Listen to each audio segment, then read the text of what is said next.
From the people who brought you the fantasy about the despicable video that caused the Benghazi massacre, who used the IRS as a weapon to go after their political enemies, the ones who chip away at our First, Second, and Fourth Amendment rights, only to turn around and trumpet their right to hide behind the Fifth Amendment. The latest to come out of the Obama administration? Just a little slap at Syria. Really, Mr. President? Now you want the American people, after all they've been through, to take you at your word and blindly follow you into yet another Middle East conflict? Hello and welcome to Justice. I'm Judge Jeanine Pirro. Thanks for being with us tonight. This week, the Obama administration seeks congressional approval to strike Syria. The narrative? We go in for just a couple of days, do a quick military slap, no intention of regime change, and then call it a day. We'll show them. But right now, Russian and American destroyers and an untold number of submarines are lining up off the Syrian coast. Iranian fast boats are already in the Persian Gulf, where other American warships are positioned. And since we've given them fair warning, Mr. President, because of your latest indecision and dithering, our enemies in the Middle East have been moving assets and preparing to retaliate. It's teed up. Once we start the bombing, the Syrians will call on their allies, Iran and Russia. Now, let me see if I understand this. We're looking to bomb Syria because of an alleged chemical attack, risking a potential face-off with Iran and Russia in a move that will ultimately benefit who? Al-Qaeda? Mr. President, why for 2 years did the United States and the world stand silent as the civil war unfolded in Syria? Well over 100,000 casualties, women and children, victims of bombings and shootings, missile attacks, executions, dismemberment, and decapitation. Now, 1,400 of the over 100,000 are believed to be victims of chemical weapons. Now, we need to engage in a dust-up with Syria? Mr. President, why is killing one way more heinous and worthy of our response than another? And why now? And what about Israel? We know you don't like Bibi, but hell, don't you have an obligation to not put our allies in harm's way? And your reason? I didn't set a red line. The world set a red line. Congress set a red line when it ratified that treaty. My credibility is not on the line. The international community's credibility is on the line. That's just not true. It's another one of your false narratives. A red line for us is we start seeing a whole bunch of chemical weapons moving around or being utilized. That would change my calculus. That would change my equation. A lie is a lie is a lie. You said it, the world heard it, and the world heard you say it. Syria heard you say it, and they gave you no mind, and they did it anyway. And by the way, if you didn't draw a red line, why are we going in? No one respects us. No one fears us. You've done this to us. Why draw red lines when everyone knows that your red lines are nothing more than green lights over and over again? But I got to give you one. You're right. Your credibility is not on the line. With all due respect, Mr. President, you have no credibility. To be credible, one must be clear and constant. Your actions must be swift and certain.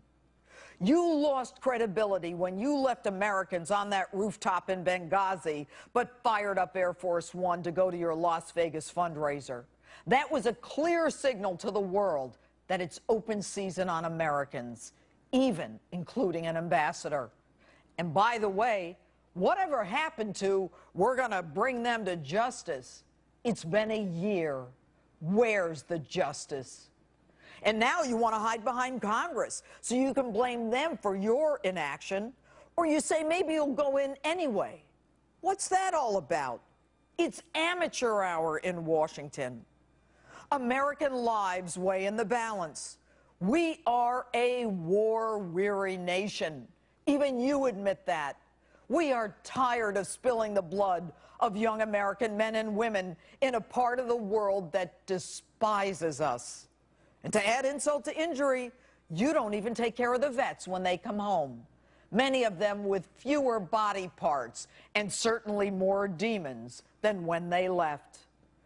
And if you're so dead set against the killing of children that you are willing to send us into yet another conflict, will you guarantee that the 1,000-pound Tomahawk missiles that you will heap on Syria won't kill children? Or are they simply your collateral damage?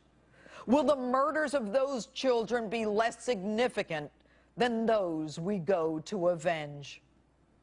Tell us, what is the American strategic interest?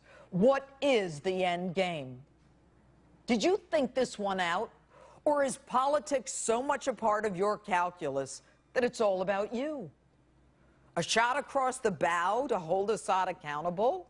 Degrade his capacity to carry out future attacks? Deter this behavior in the future? Do you really believe, after this man killed over 100,000 people, that he's afraid of you? And since you don't intend to take Assad out and expect him to weather this, you make the United States look even weaker. Little Syria survives an attack by the most militarily powerful country in the world. Well, at least we were until you showed up.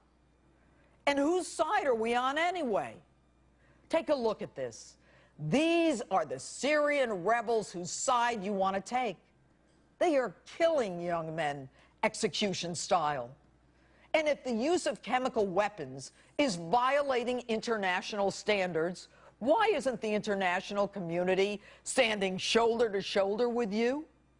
The Brits, for the first time since 1782, have refused a request for military action by their prime minister. NATO has rejected your call. The European Union has rejected your call. The UN, of course, is still investigating. And the Italians? Well, they're too busy dancing with Berlusconi at one of his bunga-bunga parties. And your good friend Putin had to give you a little lecture on international law. Only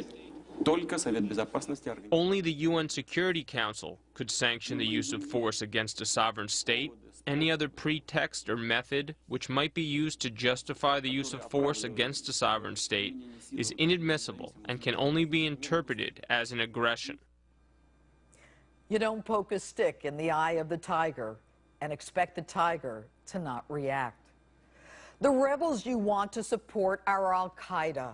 You remember them? They took down the World Trade Center a few blocks from here. Ansar al-Sharia. You remember them? They massacred 4 Americans in Benghazi. And the Muslim Brotherhood. You remember them? You threw our friend Mubarak under the bus for them. And it's since worked out so well in Egypt. And by the way, no Americans were massacred in Syria like they were in Benghazi. So we should go to war for you to save face after making a dumb statement that you now say you didn't make? Have you thought this through? Your feckless foreign policy and paper tiger image have forced your hand. Even your friend Dianne Feinstein agrees with me. Once the administration made this call, though, I think there is a real need for us to back it up, or America becomes a paper tiger. Mr. President, in the past, when America was respected and feared, no one would even dare think of crossing an American president's red line. Remember, you said that you wouldn't go to war unless there was an imminent threat to national security. What case have you made? Last I checked, Assad has. And by the way, didn't you get elected as an anti-war president? Didn't you vote against the last war in Iraq? And here we are 5 years into your administration, and American men and women are still on the ground fighting boogeymen in caves in Afghanistan who will return to their tribal enclaves as soon as we leave. And your Iraq withdrawal thing, that one hasn't worked out so well either.